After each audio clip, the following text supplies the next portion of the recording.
Very good morning to all the students. Myself Asta Kapoor and I am teaching you science. In previous class I explained you about the ancient method of irrigation, and in today's class I'll explain you about the modern method of irrigation. They are more economical and efficient. Efficient, that means from less labor we can do the more work. Some commonly practiced methods are drip irrigation, sprinkler system, furrow irrigation, and basin irrigation. The first one is drip irrigation. It uses underground pipes having small holes at regular interval positions at the roots. That means on this type of method, the water is used to be dropped in a very small amount at the position of the roots. So there is no wastage of the water and there is no flooding of the water. Thus, they carry water directly to the roots. That means without wasting the water, the water is directly supplied at the root of the plant and prevent evaporation and flooding. Why? Because there is no loggage of the water and the water is used in a very small amount, and that is used directly by the plant. Mostly used in case of fruit, plants, gardens and trees. That means in fruits, plants, gardens and trees, most of this method is used. That is known as drip irrigation. There is a drip irrigation diagram is here.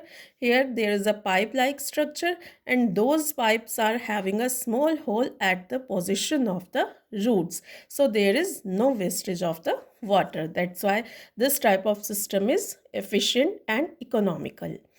Next is sprinkler system. In your parks, you had seen this type of system.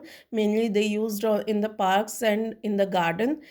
It consists of a main pipeline connected with several perpendicular pipes. Here there is a pipeline and several perpendicular pipes are also attached to it, having nozzle at the top of it. Okay, having rotating nozzle at the top, and the water is used to come out as there is a rain.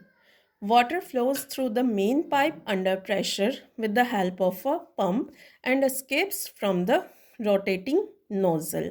It gets sprinkled on the crop like rain, like this one. It just looks like a rain is there. It is useful for sandy soil which cannot retain water. Sandy soil is having very low water holding capacity. That's why it is useful for the that type of soil. Okay. Next is furrow irrigation. Furrow, that means small draining system is there. The field is divided into ridges and furrows like this one. This one is the ridges and there is a small furrows are present. Plants are grown on ridges and water flows in the furrows. Plants are grown on these ridges and the water is filled in these furrows through which these ridges gets the water from these furrows. Next is basin irrigation. That basin irrigation is mostly used for the rice field. Like the field is converted into a basin and filled with water, useful for the crops which require standing water. That means stagnant water.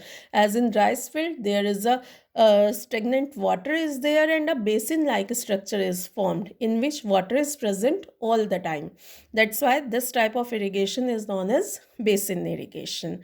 I am repeating: drip irrigation, drop like irrigation, sprinkler system like the rainfall system, furrow irrigation just like the small furrows or draining system, basin irrigation just like a stagnant water. Okay, these all are the main points of this modern method of irrigation. Next is water logging. If excessive irrigation is done, water accumulate around the plants and causes damage by decreasing the aeration and increasing the amount of the salt.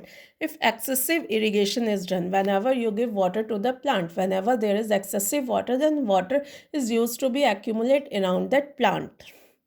That can cause damage as due to the presence of the water, air cannot enter into the roots. That's why it block the entering of the air and increasing the amount of the salt, as the dissolving salt can come out in the liquid form, and that can also cause harm to the plants. That's why waterlogging is harmful for the crops and plants. Okay, next is weeding, giving you a little bit introduction of weeding. Weeding undesirable plants growing naturally along with the crops are known as weeds. Amaranthus, chenopodium are the example of the weeding. Sometimes if you will see any plant, that time around the roots there are some small plants also. Those are undesirable plant. Okay, that undesirable plants are known as weeds. Removal of the weeds is known as weeding. Weeding is necessary because weeds compete with crop plants for space, light and nutrient, and thus affect the growth of the crop plant. That means weeding is necessary. Why we have to remove these undesirable plant? Because they used to do the competition to the main crop plant. As for the space, for the light and for the nutrient, thus the growth of the crop plant is used to be affect. That's why we have to remove the weeds from that place. They can also be toxic to the plants and animals and may interfere in harvesting. Suppose as harvesting is there, whenever the crop is fully grown, that time undesirable plants are also used to be cut with the crops, or sometimes they used to cause the problems in harvesting the crops. That's why we have to remove the weeds. Weeding should always be done before the weeds produce flower. Why? Because these flowers produce very toxic chemical that can cause harmful effect on the crop plants. That's why weeding should always be done before the weeds produce flowers. Okay, these are methods of weeding: tilling, manual method, chemical method, etc. These the detail of these method we will discuss in tomorrow's class. Till then, goodbye and have a nice day.